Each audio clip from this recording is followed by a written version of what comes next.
We are privileged to present the superstar of the ice, Canada's Mr. Taller Cranston.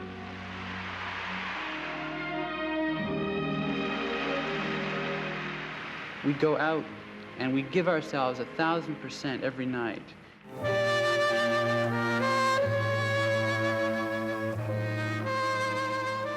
I brought a hammer and a chisel, and I tried to wear away inhibition. And what I think that I brought was, in a sense, a certain spontaneity and a certain flaunting in the face of inhibition.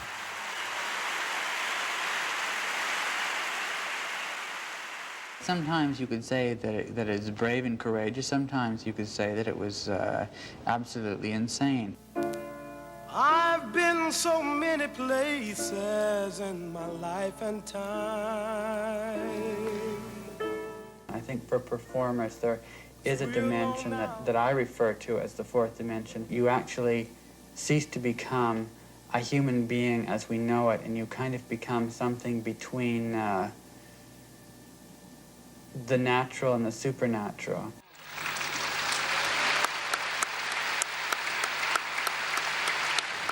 Cranston, ladies and gentlemen. The energy that I normally put into skating has just shifted into a whole other area. I am actually able to work for hours on end. I can't imagine life without it.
sport and art, and few skaters have combined the two more effectively than Canada's Cranston.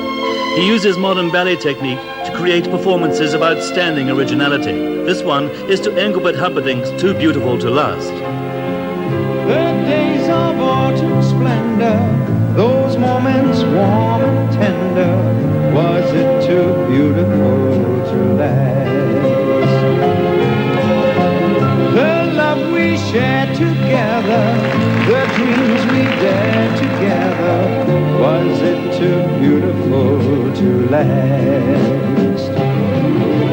Walking hand in hand, the dawn discloses we were dreaming of a land where love reposes but castles made of sand. Like winter roses are fated to die, my darling, like you and I, my darling. Where are those sweet Septembers, the joy my heart remembers, lost in the shadows of the past? The rainbow watched above you, the sacred words I love you. Why did that dream go by so fast? Was it too beautiful? Was it too beautiful to last?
Go on, Toller, please, once again. Toller Cranston mit Pagliacci.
Alle guten Dinge sind drei, meine Damen und Herren. Noch einmal Toller Cranston mit Bazooka.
Herzlichen Dank, toller Cranston, meine Damen und Herren. Auch die Kondition des tollen Toller ist einmal zu Ende. Wir sehen ihn. The reaction in Munich was a bit more profound for me because it wasn't, I don't think, a question of my skating that they were acclaiming so much. Or for myself, it's not that I even felt that my skating was at its all-time best at that time. But it was the presentation of an idea and a concept and a new mode of skating that that took off in Munich. And it was really an intellectual idea that I think was acclaimed, and I was just the vehicle. And I remember distinctly saying, look, just watch, and I'm going out there, and it will either be very good or very bad, but I'm going to sock it to them, and I don't care anymore. And I thought that the way that I would immediately get them into my hands was to start with a lightning, with lightning speed, and to just start like a firecracker.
But then the tide turned for me because I found myself in fourth position, which was very, very difficult to do. And to pull that many places from eighth to fourth in world competition, it just never happens.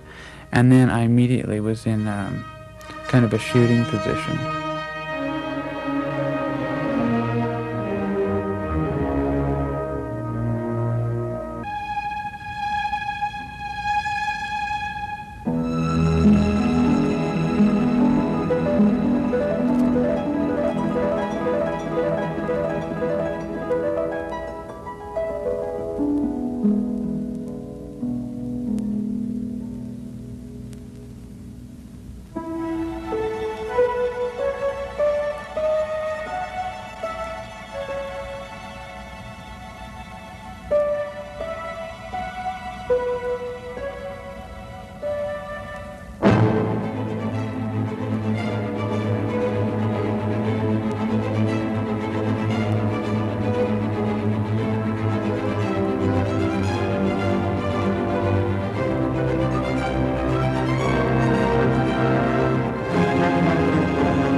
right off the bat, we see those Cranston moves.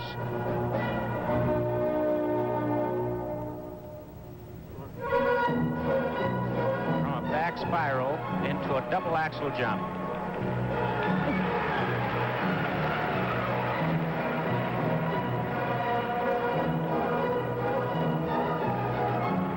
Triple into a double toe loop, a perfect combination. You're watching confidence on ice.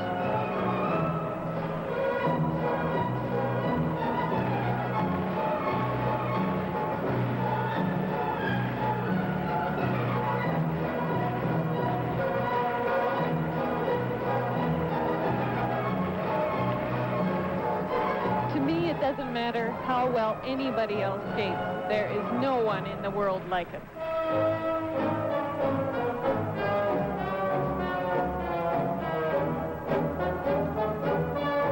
Watch the delay on the single axle. He just opened it up a little bit.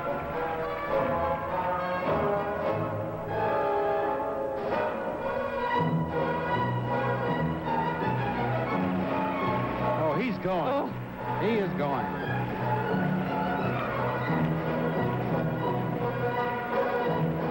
He's second right now, and he loves to come from behind.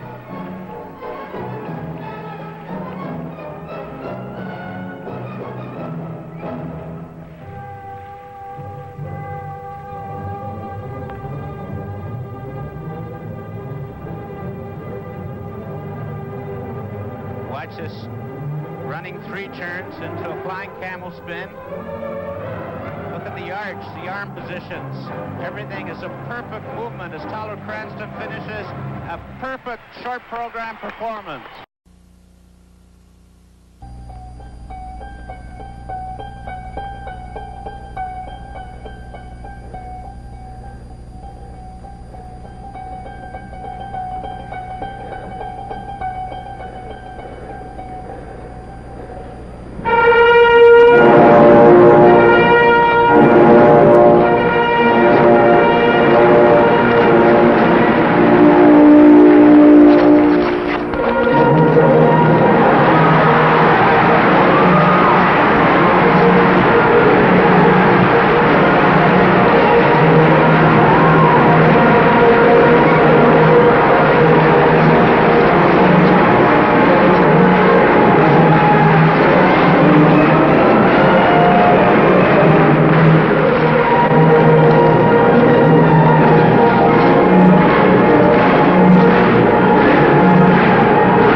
I know a lot of people who just can't bear to watch him, and yet there are other people who just think he's terrific.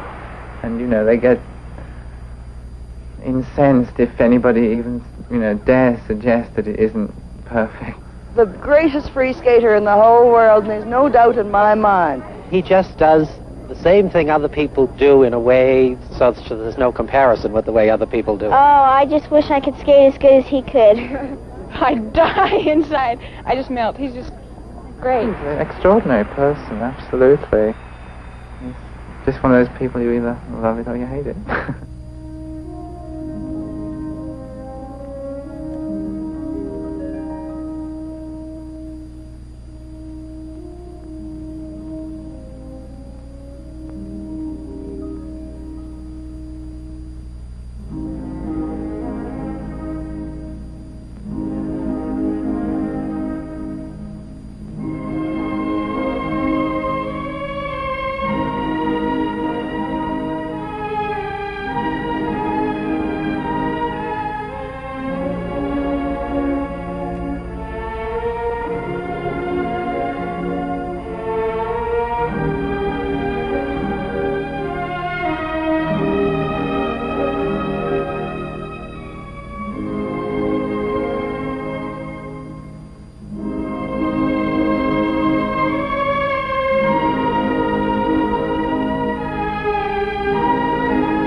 both artistic functions, both very individual, both very much a part of me.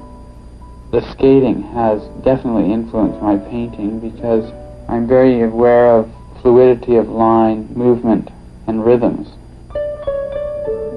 It looks like doodle art. There's just so much detail and so much color. You can look for hours, and there's always something new that you can discover. It seems to be lacking gut feeling. It would help him if he sort of found out what's happening in the world today. I wonder where he gets all his ideas. Like here, he has 6 toes on every foot there. You know, you wonder what he's thinking about when he does these things, don't you? The most important thing that people can say about me as a painter is to refer to me as a painter. The infuriating thing is to be referred to as a skater that paints.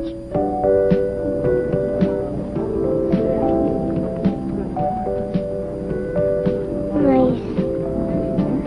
You just want to go up and touch it. Different, but I like them. I sometimes arrive upon a motif on canvas, and then I think maybe I'll just put that into a program.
He's the greatest in the world, and I'm the first one to admit it. Skating has almost reached the ultimate it can technically. In order to progress, the sport has to develop artistically. Toller was the first and still the leader in developing skating artistically, and that's the way it has to develop.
the second double axle, you have to push your hip up. You always have to remember that, okay? Let's just remember. Double axle's really, really good now. Pick up from the drag.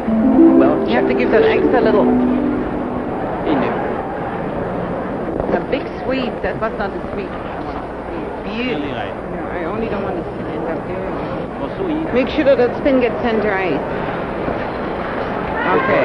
Remember on that footwork, dynamics. I felt there. Very big sweep of the arms. You do it and it looks super.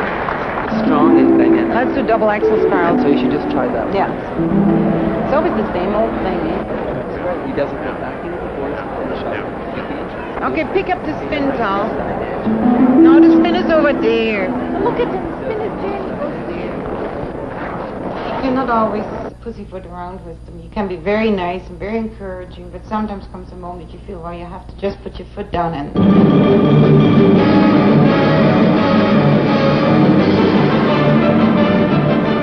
I got so mad, I just burst out of there. I'm smart enough.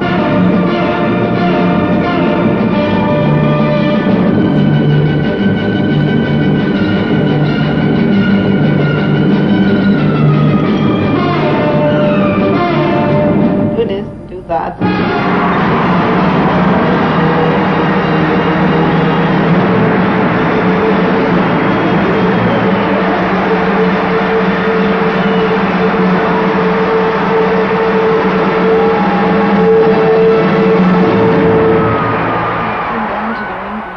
So well. I didn't even know he was a painter. He brought this folder with all these drawings. I took one look and I said, wow, I love it.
Every face that I have ever painted in my life has been a self-portrait.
He's very different. He got very much punished for that in the beginning. I said, just move and be yourself on the ice. And that's what he became himself. And a lot of skaters never become themselves.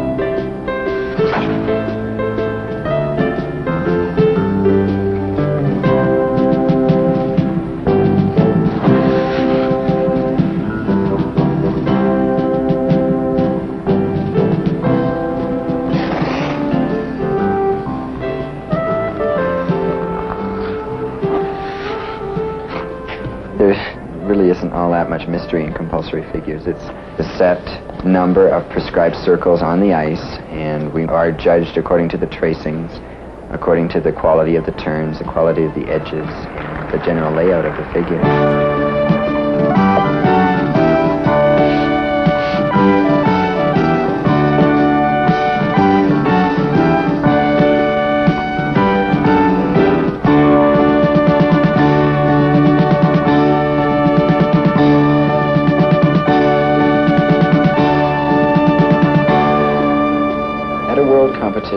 The tension is just unbelievable, like just getting changed, putting on your skates, doing exercises, whatever. You're constantly aware of who is skating.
I just don't think it's possible to have come through all this and not want to win.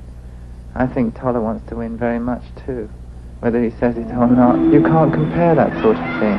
And who's to say that Nureyev's better than Dowell or Baryshnikov? Because it's just all wrong. I mean, that's not what dancing and skating's about. It shouldn't be, anyway. A performer can never perform 100% with his full capabilities in competition. One is constantly worried about making a mistake. When you make a mistake in competition, it's the end. Your whole year is washed down the drain. I feel that this new career ahead of me as a professional will give me an opportunity to skate the way I really want to.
Several times people have actually come up to me in my life and said, you know, I know someone whose name is Toller, and I say impossible. There's only one.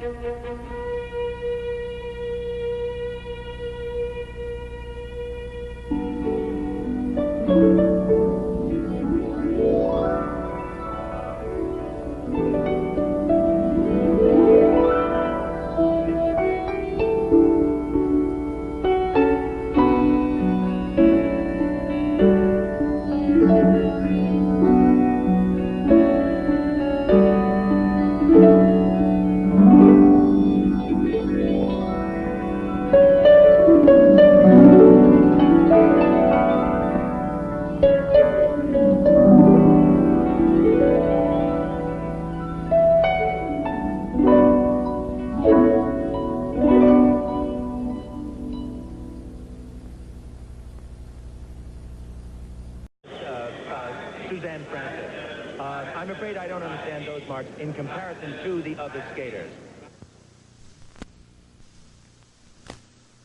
And on the ice is Toller Cranston of Canada, who moved from 7th to 5th, now needs to move up a notch or 2 or 3. And you can tell you are in for a treat with just these opening steps.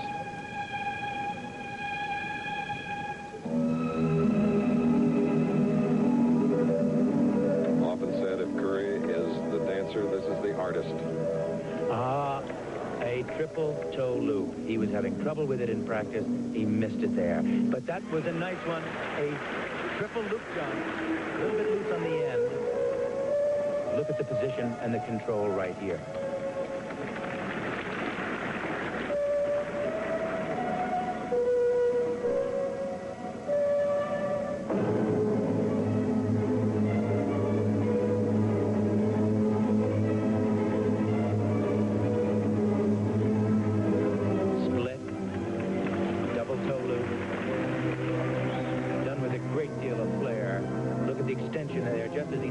simple back outer edge. Stepping now into a double axel. Another one.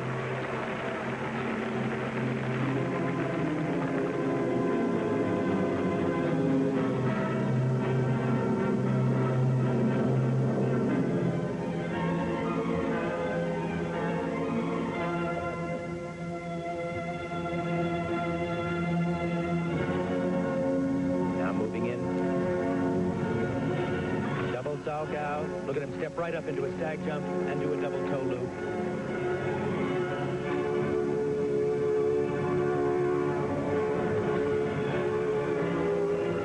Look at the positions here.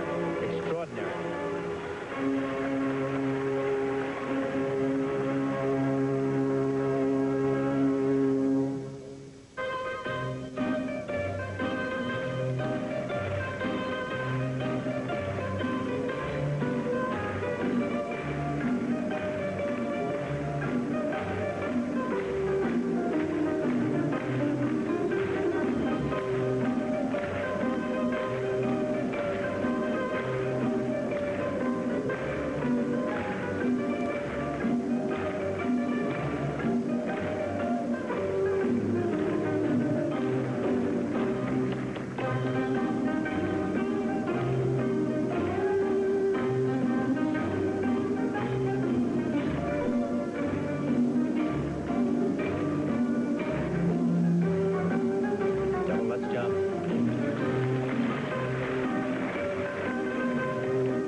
Skater, the 1972 Olympic Games, finished ninth. Fifth at this moment.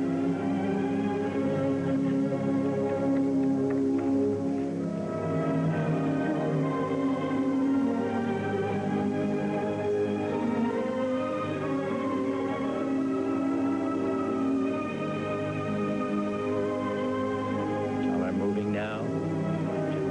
Triple salto.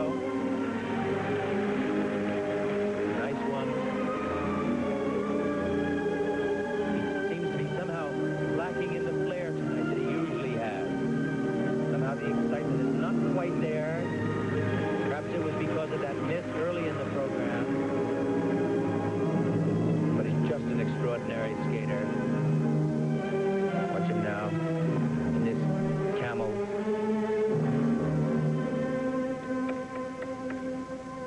Every move followed through to its logical conclusion.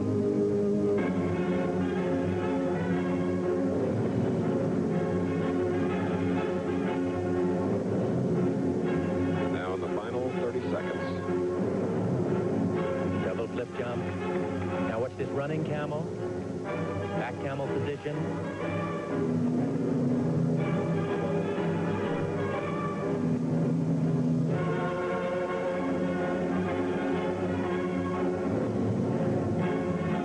Split jumps.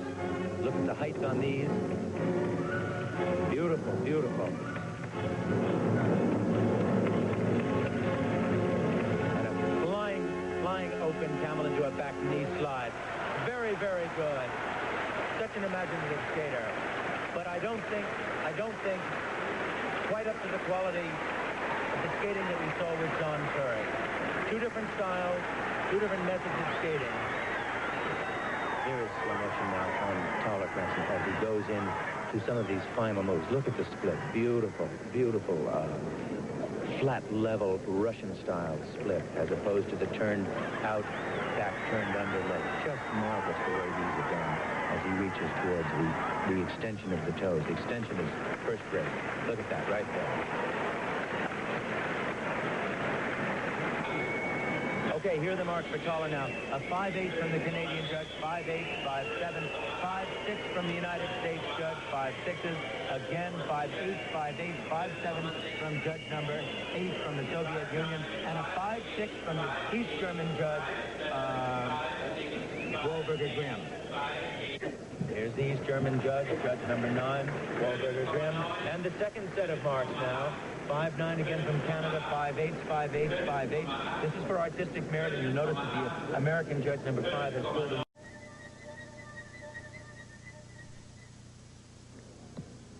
26-year-old Tyler Cranston from Canada, 7th after the compulsories.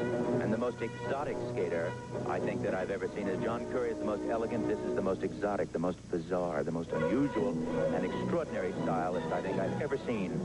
First move, a double axel. Here it is. Good one. Next one is his triple double jump combination. Here it is. First a triple salchow into a double toe loop. Nice. Tyler Cranston, 9th on the 1972 Olympic Games, 6-time Canadian champion.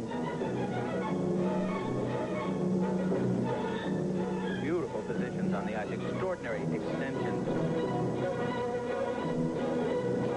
Combination spin, sit spin, beautiful position.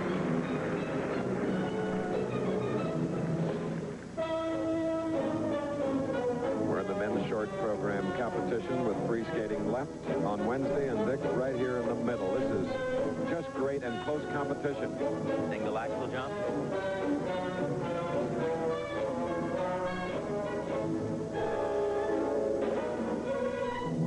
Great step combination. Look at the flare in this.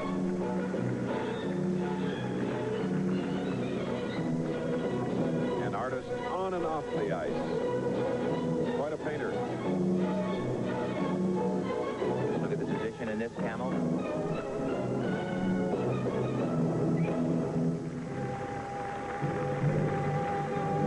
Skating to Strauss's graduation ball. He comes into this competition in 7th place. He's got to put on a performance like this. Flying camel.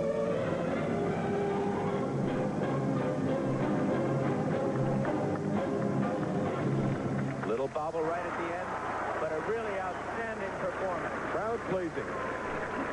So John Curry is the dancer of figure skating. The artist of figure skating has just completed the short program. The great thing that he does is to bring an unusual, extraordinary, almost exotic approach to it, in contrast to John Curry, who is strictly classical. It's almost like comparing folk art with classical dance. Here is slow motion now in his very last move, a running, so-called running flying camel. There's the flying part, and here's the back camel position. It's very solid, very steady in this. Wonderful spinner. We're changing arm positions which don't affect the solidity of the spin. That's what the judges are looking for.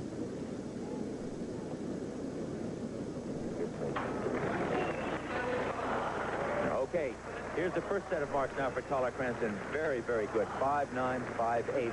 Judge number 4 from Czechoslovakia gave him a 5'7", and of course judge number 9 from East Germany a 5'7". But all the rest very high, and that should show that he will be pulling up from the 7th place position that he is at the moment in.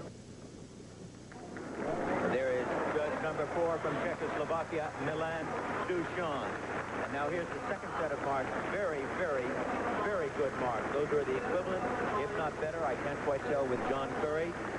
And there is no doubt about the fact that Tyler Cranston will be pulling him. Only 2 competitors who has been in all 5 of these professional championships. Canada's own Tyler Cranston. Sometimes when I stand waiting for my music, I wonder if it is going to be the last performance of my life.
Toller, obviously something has gone drastically wrong with the music.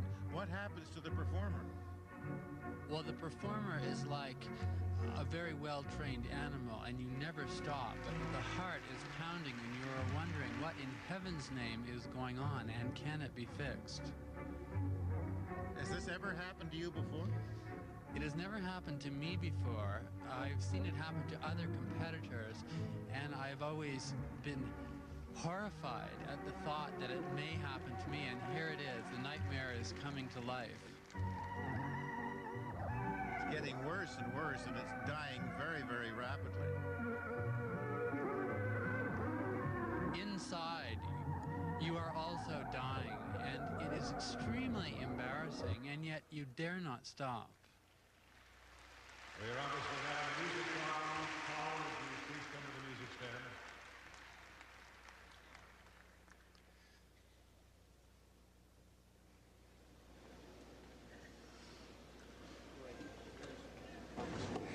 Dick Clutton and the referee, Walter Mühlbrunner. Do I have another? No, they have another kid. Would you want to rest, let someone else skate and come back and do it later? If that's possible. Because I can just try it out, skate it again from the beginning. Start right now? Do you want to do it now, or do you want to wait till the end of the man? You want to wait till the end of the man? No, I'll do it later. Ladies and gentlemen, it was rather obvious we had a problem with the tape. Toller has elected to skate the entire program from its beginning, and he has elected to do it now. So we will begin again. Why did you make that decision? Well, I think that you must sort of flow with your own destiny, and if had I gone off the ice and started again, it wouldn't have had the same credibility.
Rest assured, Ted, I was glad to get that over with.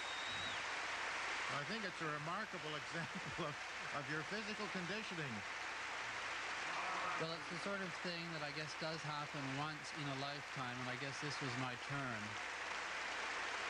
For Toller, the obvious question, how about going on under those circumstances? Well, I certainly didn't think I was going to at the very beginning, and I was 1.5 programs. But you give what you can. Sometimes it doesn't always work. 10, 9.9, 9.9. Total score, 49.7.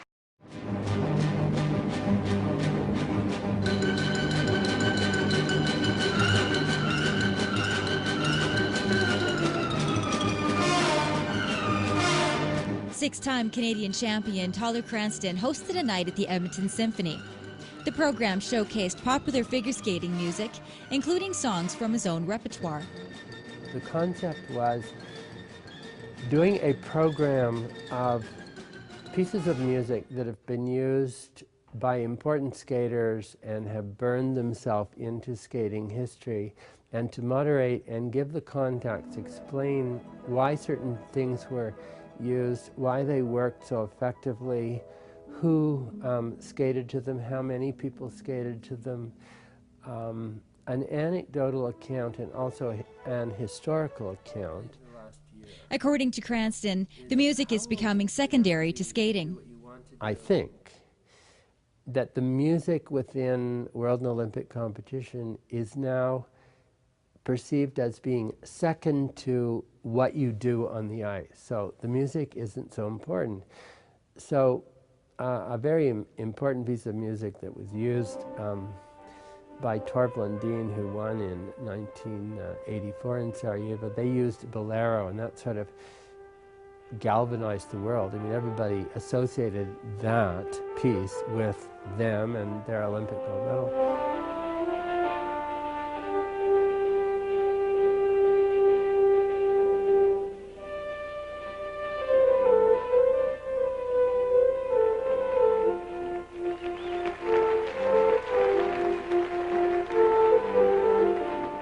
Cranston spoke about how skating affected his life.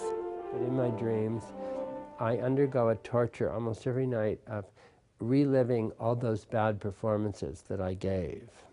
Of course, I did give a few good ones, but I'm sort of tortured by that. And so now I think of skating, I almost wish that I'd never done it. I don't think I really like skating except for some wonderful things. And this at the Edmonton Symphony is one of the wonderful things.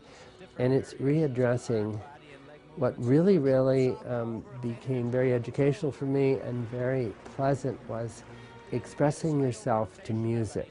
Cover it up very well. Now the unusual flying sit spin, change sit spin. Look at that. Just unique. After a successful amateur career, Cranston turned professional and competed in competitions, commentated, and also continued his art. Cranston lives in San Miguel Allende, Mexico, where he has an art studio. It's a 15th century town, and it is replete with 600 resident artists.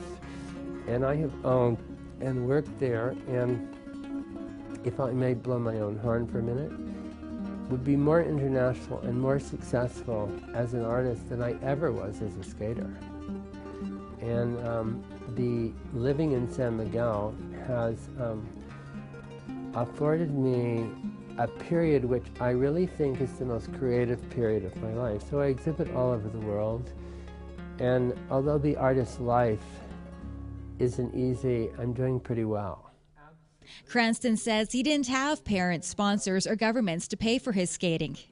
I had to make it through art, and so the very first painting exhibition that I had, which was at Ellen Burke's house, she had all the furniture removed by a storage company, and we invited every person we'd ever met. And I had this exhibition where I sold everything and was rich at 17. I think I made, in those days, something like $7,000, which was pretty darn good, you know, for a 17-year-old. Although Cranston says he's more creative than ever before, that creativity came with a nasty price. It hasn't been easy, but I've come this far, and in German they say, so weit, so good. So far, so good. Tammy Karachik, Shaw TV, Capital Region.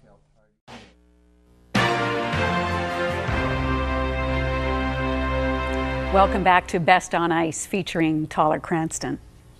From 1972 onwards, Toller amassed 6 consecutive Canadian titles. Yet at Worlds, he constantly struggled to find his place, often winning the free skating portion of the competition, but only after a disappointing showing in figures.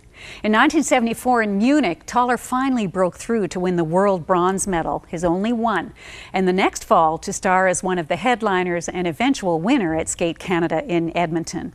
By 1976, the Olympic year, Toller had been so successful at capturing the world's imagination, even without Olympic or world golds, TV came knocking at his door.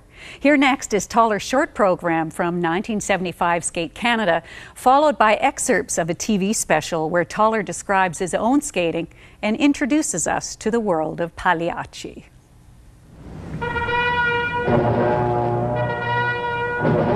Watch right off the bat, we see those Cranston moves.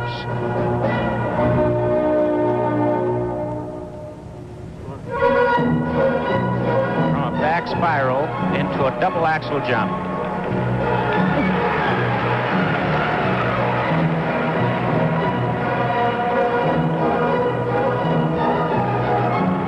Triple into a double toe loop, a perfect combination. You're watching confidence on ice.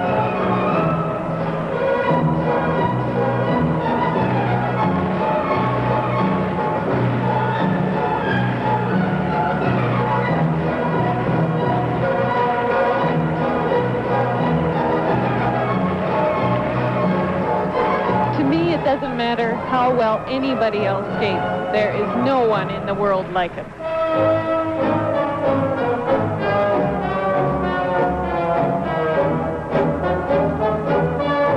Watch the delay on the single axle. He just opened it up a little bit.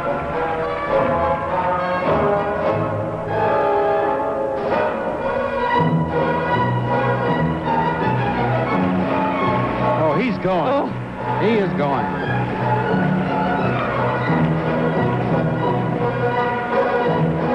He's second right now, and he loves to come from behind.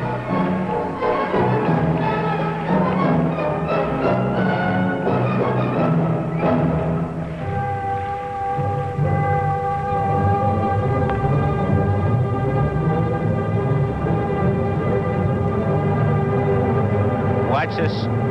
Running 3 turns into a flying camel spin. Look at the arch, the arm positions.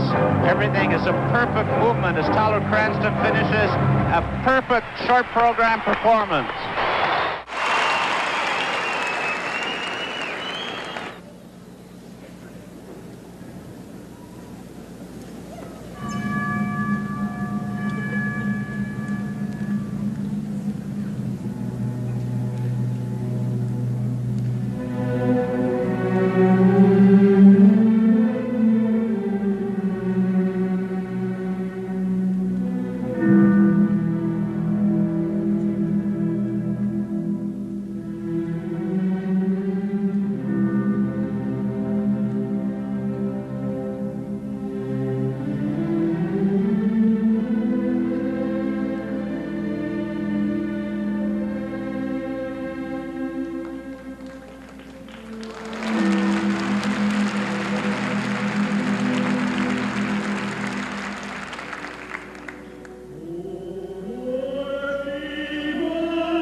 from Best on Ice when we return.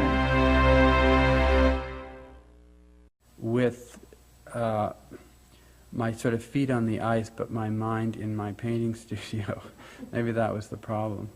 And I have always believed in combining both things at the same time. And of course that's very difficult to do, but in fact that is exactly what's happening here.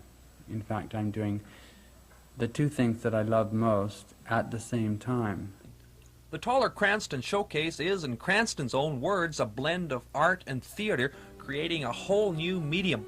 The show features Cranston skating with the Owen Sound Figure Skating Club to the music of the Owen Sound Symphony Orchestra and a live narrator in an adaptation of the classic children's fantasy The Lion, the Witch, and the Wardrobe.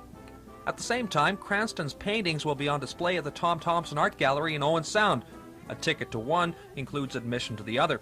Cranston says as an artist he's inspired by the effort of the Owen Sound group. And I think that with perhaps many of the things that I have done in my life with regard to skating, that this would certainly rank among the top three as being the most off the wall and uniquely creative that I have ever done. Cranston skates twice, Saturday, March 2nd and Sunday the 3rd. The gallery display continues through to the end of the month. From the Grey Bruce Bureau, Drew Ferguson reporting. Hi, it's Frank Prendergast here with Daily Extra, talking with Brian Orser. Brian, we heard the news about Taller Cranston passing. What effect is this having on you? Well, I have so many wonderful memories of Taller because he influenced my skating as a youngster. I used to watch him on television, and then I, then he he was doing commentary while I was competing, and he always had some very fun and interesting things to say. And then I got to tour with him for probably 8-10 years, maybe. So a lot of tour buses and a lot of Taller stories and a lot of performances and rehearsals with him, and he made such a great contribution to figure skating, and ironically it was on the night of the men's free program here at the national championship. So he had so much to give to the sport, and I'm grateful for that, and he'll be missed. Do you think he was embraced by the skating community or distanced because of his sexuality? Oh boy, that's a good question. I think at the beginning, soon after Olympics and through the 70s, I don't think he was really out, although he was out. Do you know what I mean? He certainly was not a hypocrite and didn't lie about anything, and I don't think it really mattered to him. I don't think the skating world saw it any differently either. I mean, that's the thing about, I feel, being Canadian, is that the fans, embrace you, they respect you regardless of anything, and that's the legacy that he has. He was a very flamboyant skater and changed figure skating on a global scale because of it, and he made it okay for men to be artistic.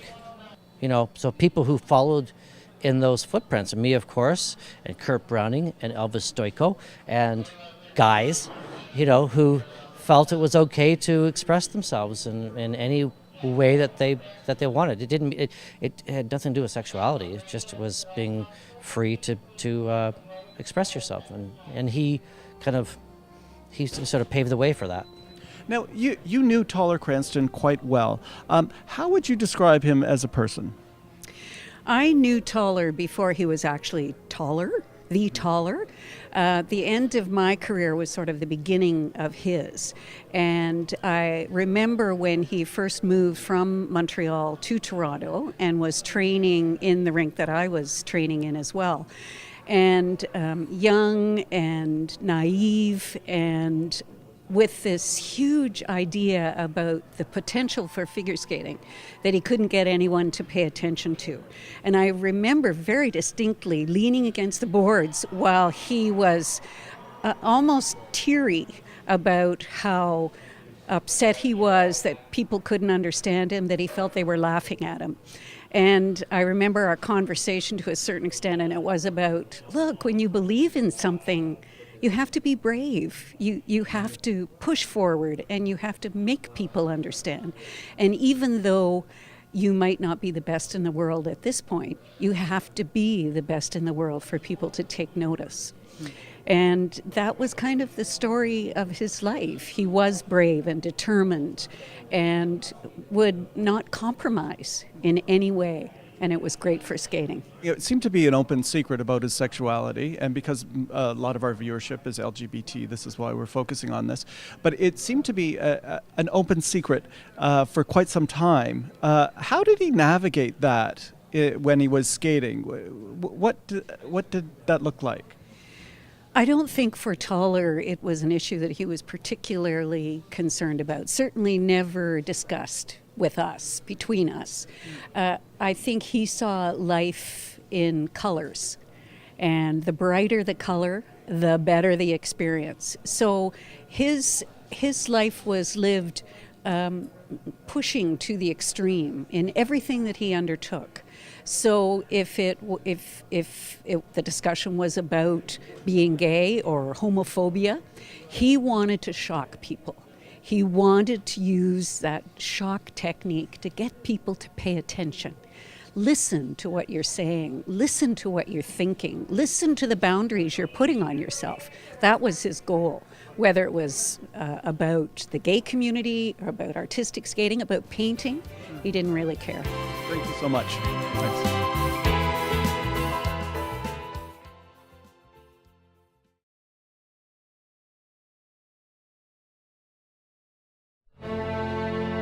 Recitare mentre preso dal delirio non so più quel che dico e quel che faccio, eppure d'uopo sforzati, va, sei tu forse un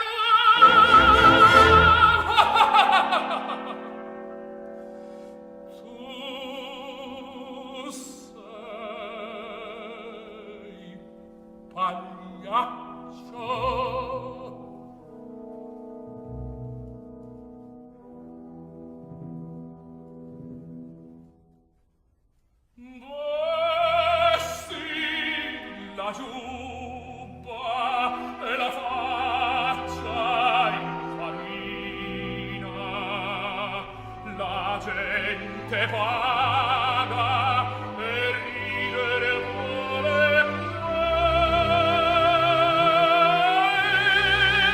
se Arlecchina ti evora colombina, ridi pagliaccio e ognuno applaudirà.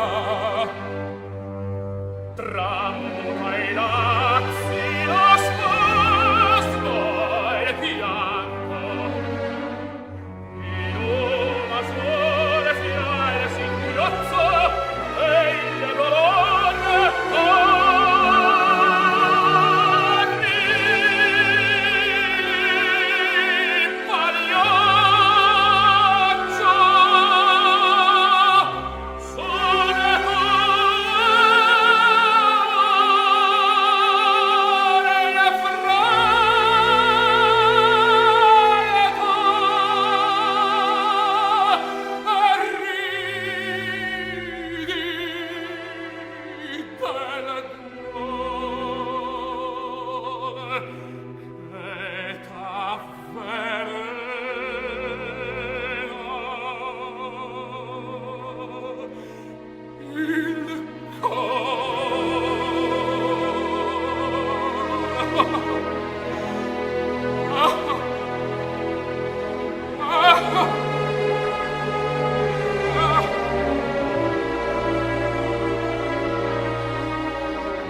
The name of our gallery is Art Evolution, and it's special because of the way we've approached the art business as a whole.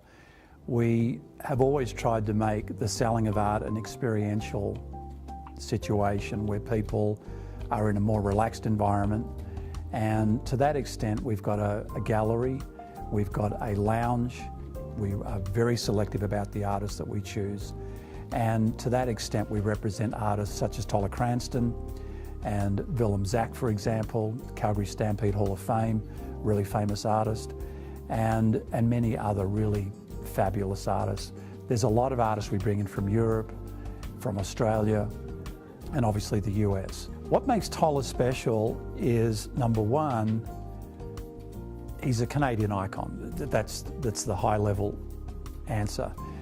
He's received the Order of Canada. He's had over 250 exhibitions. He approaches the creation of his artworks with the same dedication and passion that he approached his figure skating. He has always been well ahead of his time. My work seems to emanate really from a sort of a disposition to do things like Russian work, Ukrainian, or themes from the Silk Road. That would be all the stands, Uzbekistan, Kazakhstan, Turkestan. And perhaps as a Canadian, and also with regard to the flavor of Canadian art, it couldn't be more the opposite of what one would presume. That is how I would describe it. But it's each painting is sort of a window into the world that I see, and there's a vast collection of paintings in the Art Evolution Gallery, and when I walk around and see it, in many ways I sort of forget having done it, because the only painting you're really interested in is the one you're going to do tomorrow. So for me, I'm sort of like a tourist at my own show. It's all brand new to me. But these shows are very important because they're kind of like periods on sentences, important ones within your life. And you have to learn from your work by being an observer and not a participant. He's one of the most creative people on the planet, and maybe it's just my opinion, but I think it's shared by a lot of people. Toller Cranston as an artist is going to go down in history and be as famous as he was for his figure skating. I think that is an absolute.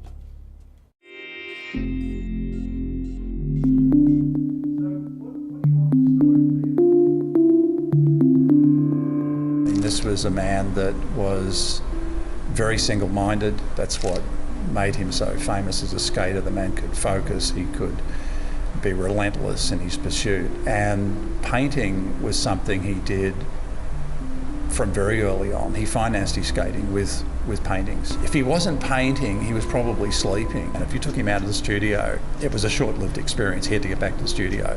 His greatest joy was in the studio, but he certainly suffered. Nothing was ever good enough. He was a perfectionist to the point of absolute dysfunction.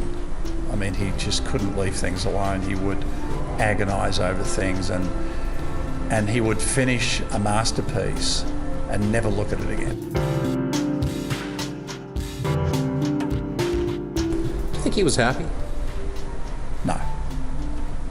No. Why? He was excessive compulsive. His only joy that I ever saw, on the rare occasion that he was with children, that was a side to him that most people didn't see. When he would host these lavish parties and things at his home, he was famous for that. And he had a lot of joy in that, but the lead up to it, he was a mess. The real joy was in the studio, in front of the easel, and it would finish the second that he put that signature on that painting. He would move on to the next painting, and that would be his next level of joy.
spectator, later becomes the posterity, who, from the labyrinth beyond time and space, seeks his way out to a clearing, who, from the labyrinth beyond time and space.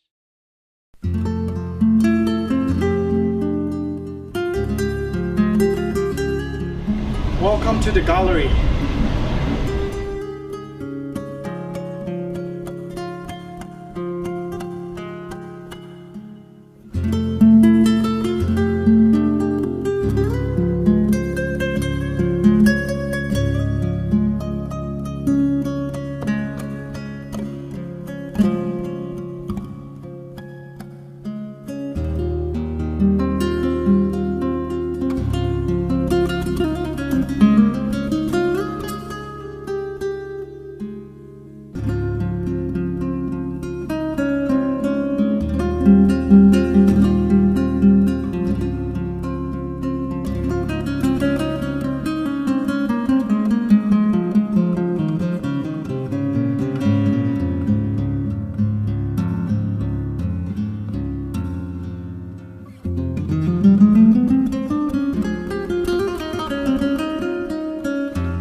The true soul of an artist comes from within.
I learned about what DNA means. And DNA is, for me, thanks to OJ, the inclination that is spawned by the genetic gene that we're born with. So it flies in the face of the concept of reincarnation, or maybe it's another way of saying reincarnation. But the inclination, the subject matter, the concepts, the sense of color, the people, the worlds, the imagery, miraculously was in evidence when I was 6 years of age. There never was a period of evolving to, like some artists, where you actually go from, Mondrian would be an example, where he would go from naturalism and almost like kitchen-like still lifes to extreme abstractions done in geometric forms and squares. That wasn't me. Mine was set. Mine was in the DNA. Mine was in the gene. And the gene, which would have been passed on congenitally, seems to be of like Russian origin or Mongolian origin or definitely Eastern origin. But that, which is so odd, was in evidence as like a grade school student at Dorset School in Baie-d'Urfé, Quebec, and so completely different from the other students who would have been much more influenced by the time that they would have lived in or what they would have seen. Mine seemed to be coming from kind of a kind of subterranean reservoir, creative reservoir. It was there. And every painting that I do from that time when I was 6 until now when I'm 58 seems to come from that very same world. And I always feel that for anybody that is not familiar with my work, that if I can just show you more, if I could just show you one more painting or one more object or something, you could understand me more, and then you would be able to relate more to the work.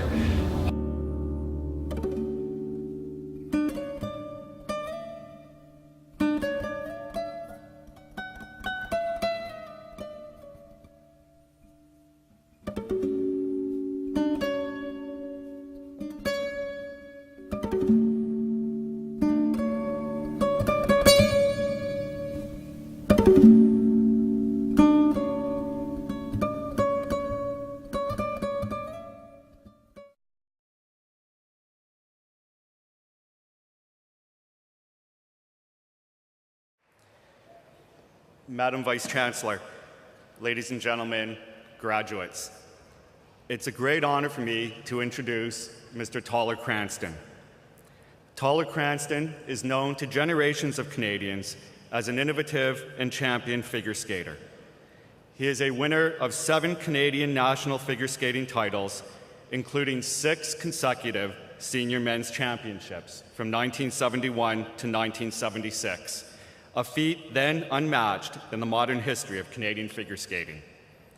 Mr. Cranston represented Canada on the world stage with great success, winning a North American Championship medal in 1971, a World Championship medal in 1974, and an Olympic medal in 1976.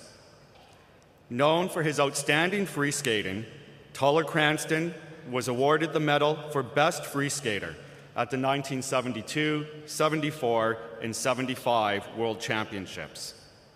His free skating included not only outstanding athleticism, which was marked by triple jumps, unparalleled split jumps, and inventive spins, but was truly unique in terms of its style, which has been described as lyrical, balletic, energetic, romantic, fiery, and transcendent. Taller Cranston is one of the great artists of his sport. His distinctive performances regularly left audiences, many of us I'm sure, emotionally moved and cheering on our feet as we witnessed his unique form of artistry on ice.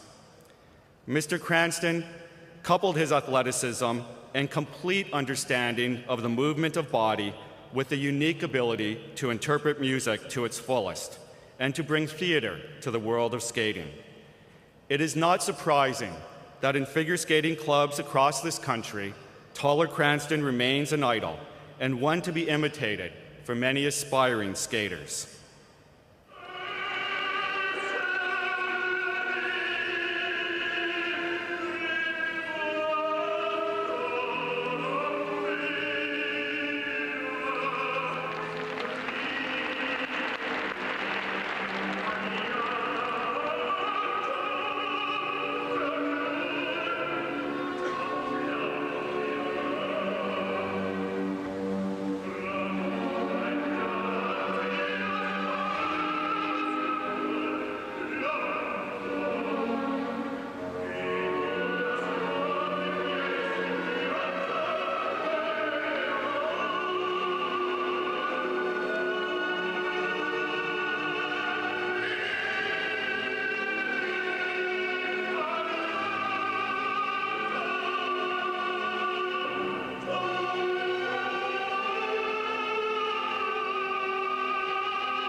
After his amateur career, Toller Cranston continued to contribute to the sport of figure skating, performing in and choreographing many professional ice shows and competing in professional championships.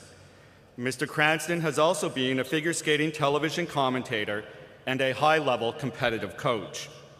In recognition of his many contributions to the sport, he has been inducted into the Canadian Figure Skating Hall of Fame, the World Figure Skating Hall of Fame, and the Canadian Olympic Hall of Fame, to name just a few of his many honors. Though best known for his figure skating, Toller Cranston's accomplishments transcend the ice. A published author of several bestsellers, Toller Cranston is also an accomplished painter. Indeed, his skating was an extension of this artistry that colors his life. Mr. Cranston's artwork has drawn praise from his peers and has been exhibited in many major international galleries and museums around the world. His colorful, whimsical paintings are multi-layered and often incorporate skating themes. In recognition of his many accomplishments and contributions to the cultural fabric of Canadian society, Toller Cranston was named a member of the Order of Canada. Madam Vice Chancellor,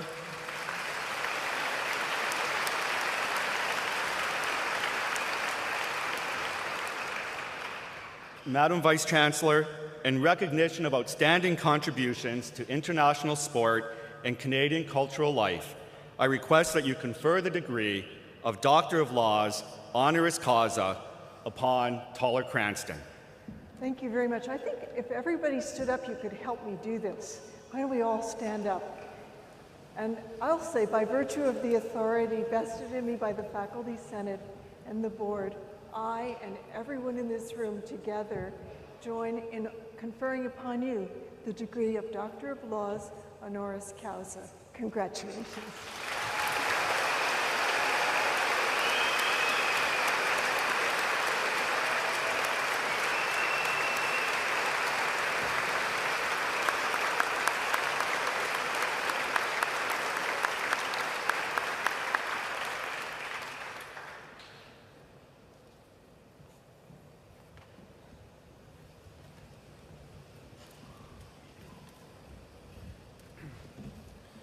Good afternoon, ladies and gentlemen, Madam President, Mr. Chancellor, honored guests, and a special congratulations to the graduating class. I live in Mexico now and have for the last 6 years, and every time I come to Canada, on the plane it spawns all sorts of memories. Ottawa has been a kind of crossroads of my life in many ways, being a set for many events that were pivotal to my life. One that I particularly remember, is remembered on the plane, is that once at the age of 9 years of age, I was coming from the Tenement Royal, which in those days had a figure skating school. And my father met me at the old Ottawa airport. And off the plane, I was able to perform for him in the baggage level all the things that I'd learned as a figure skater. My father was sort of horrified by this, but the passengers that watched me were quite thrilled by it.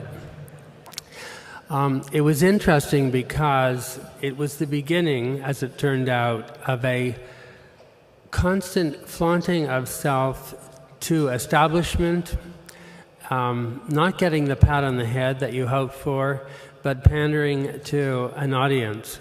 That became a narrative for my entire life until this present day. Years ago, somewhere in the 1980s, now we're switching to Bulgaria, I was sitting beside a former Olympic and world champion Russian, and during the viewing of the European Championships, I was commentating at the time, she said to me, "What does fat mean?" And I said, "Are you saying that I'm fat?" And she said, "Fat," and I realized it was not fat she was talking about, it was fate. And the difference between fate and destiny sort of harpooned me. I mention this because fate is an irrevocable sort of state. In fact, it's unavoidable.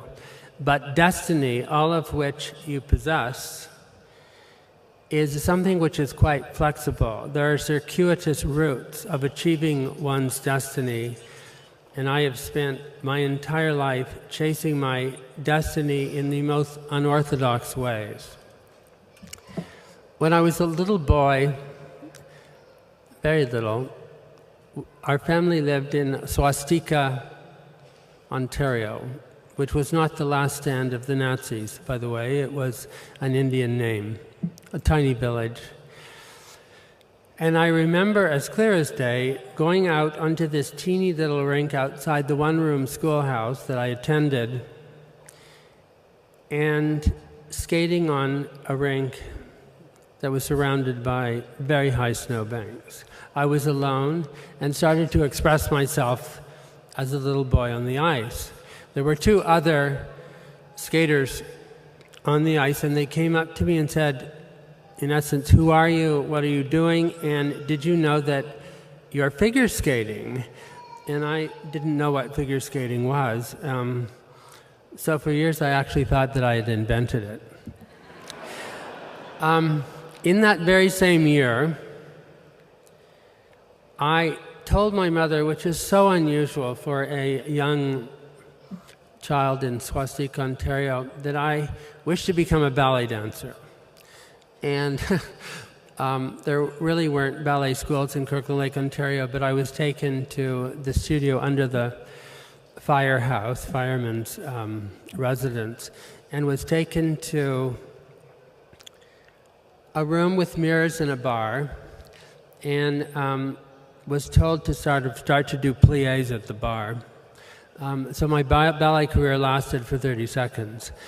And because I thought you sort of danced around and expressed yourself to music, ballet was not going to be for me. But that very same year, each year in Canadian towns, they have the final recital of the figure skating carnival.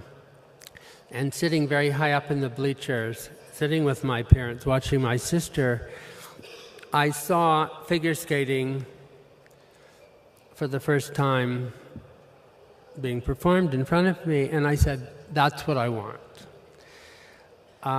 It was an acknowledgement, really, of, again, a future and a destiny, future destiny.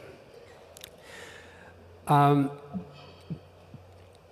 career was erratic and difficult. Years went by, and although I actually became the junior Canadian champion at 14. My career was really going nowhere at that time. I also, at this time, finished high school and enrolled at École des Beaux-Arts in Montreal, Sherbrooke Street. I knew that one of the problems that I had was never being in physical condition, which meant that you couldn't sort of continue through the athletic program. So what I did, again, sort of voluntarily, was that I would go every lunch hour from École des Beaux-Arts to the next door, beside the building to the apartment, and run up the fire escape 26 flights every day. The first time I did it, I passed out. But I continued to do it and actually did get into top condition. We now moved to the Olympic trials in 1968 in Vancouver. And I was in 4th position and only had a few points to climb up to making the Olympic team for Grenoble. I was the very last skater of the day, the very last skater of the competition. And I skated, and for the first time, I really was in condition and really skated very well. I mention this because it's pivotal to my career as a skater. When the marks came up, I must tell you I had great standing ovations, but the marks came up, and from 1st to 22nd, I had marks from 1st to last. Of course, I didn't understand what I had done wrong and sort of became somewhat paralyzed because of the shock of this, because I didn't know what I had done wrong. There was a kind of revolution in the audience, and out from the audience came a woman who sort of escorted me under the stairs and said, they didn't know who you were, and they don't know what you did, and you're ahead of your time. And I didn't know who she was, and I just sort of nodded and cried at the same time. But that woman was Ellen Burka. Ellen Burka, for many of you people, is one of the great skating coaches of the century in the world, and that was my first introduction to her. We are now moving along to the next summer, where I skated and was going nowhere, and ended up in Lake Placid, New York, as the gardener at the Mirror Lake Inn. We're talking like now 16 years of age. And at the end of the season, being overweight, fat, out of condition, and going nowhere, one September, that September, I, in a public telephone booth, asked for information in Toronto for the telephone number of Ellen Burka. I got the number and phoned her, and she answered, and I said, do you remember me? It's Taller Cranston, and yeah. And I said, would you teach me? And she said, in those days, you sort of had to ask other pupils whether or not you were allowed to teach high-ranking students. And I phoned her the next day, and she said, yes, no problem. I found out subsequently that all the pupils said, well, he's so fat and out of condition that he's really no threat to us, so go and teach him. I remember this so clearly. My father drove me to Toronto from the Dorval Airport. I had $50 in my pocket, my paints, and my skates. And I arrived in Toronto and began skating at the cricket club, which lasted 1 week. I then went to Ellen Burka's house, who lived not too far away, and announced to her that figure skating was not for me. In fact, I was a real artiste and not like everyone else, and this wasn't for me, and that I would return to Montreal and become the artist that I knew that I was destined to become. And she said, well, look, why don't you move into the basement, and for 1 week you can stay at my house until you find another rooming house. This is a line that I enjoy saying. I moved into the basement stayed for 12 years, and became 3 times world champion.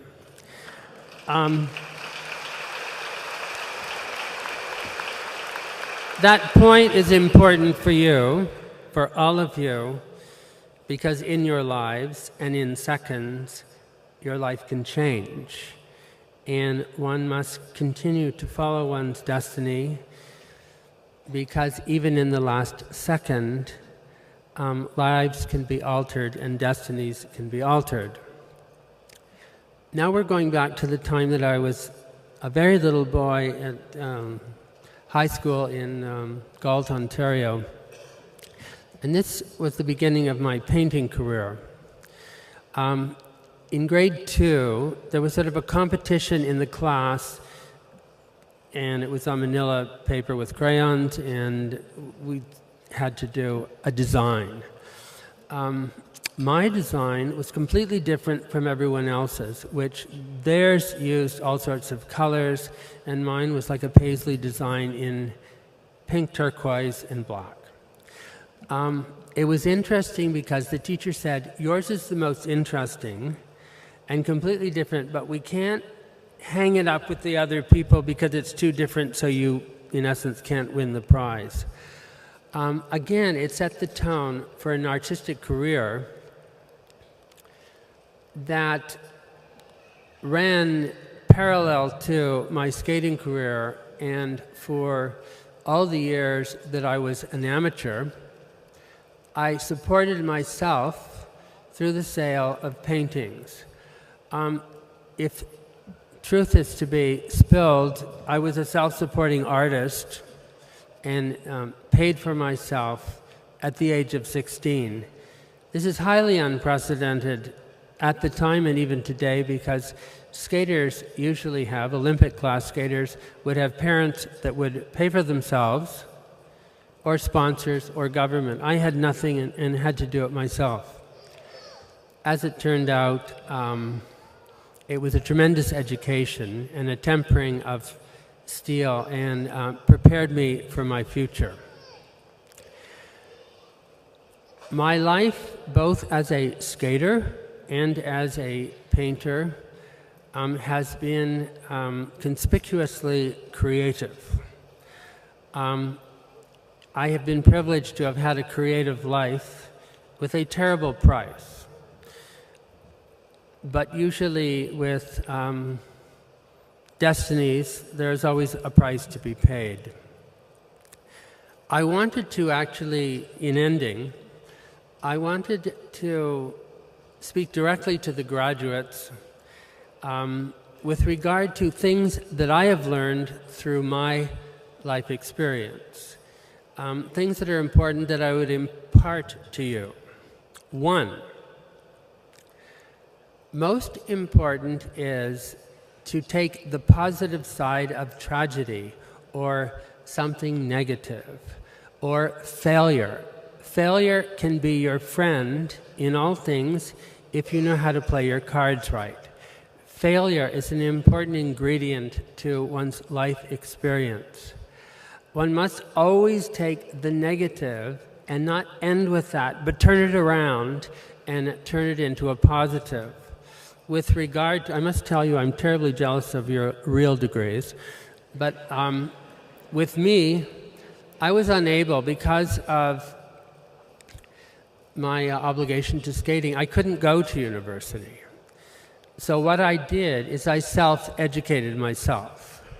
That became manifested in reading as much as I can, studying vocabulary books, knowing that words would become an arsenal for me for the future. And also, so important, travel, international travel. That was the one thing that figure skating afforded me. I was able to travel, see different cultures, see every museum of the world, and educate myself. The negative became a positive.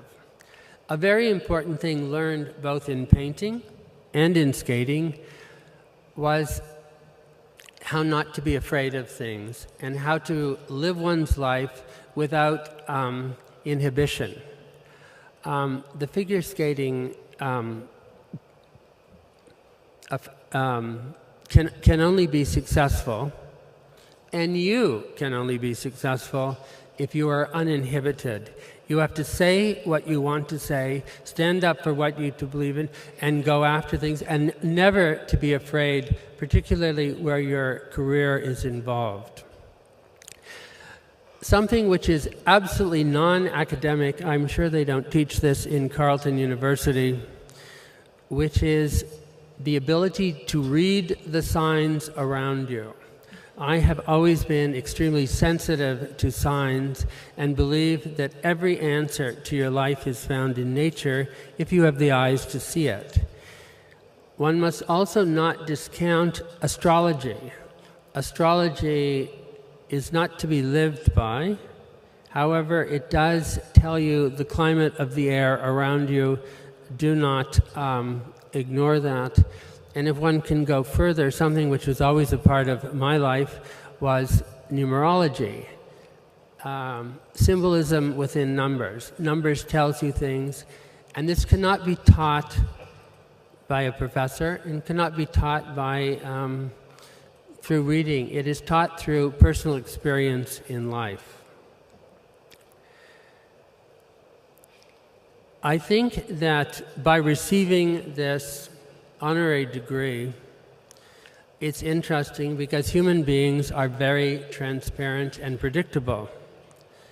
It is my sense that all human beings ultimately want a pat on the head and want to be appreciated regardless of the fact that they may rail against establishment. This honorary degree is a validation of a very erratic, unusual, creative life, but although I would never bend to establishment, I always hungered and lusted for the pat on the head and the acknowledgement from establishment. This day is important to me because I feel I've received that pat on the head. In closing, to all the graduating students, I congratulate you. There's so many cliche lines about what you should do, but in fact, what you want to do is out there for you if you will pay the price and embrace integrity. Good luck to everybody and bon voyage.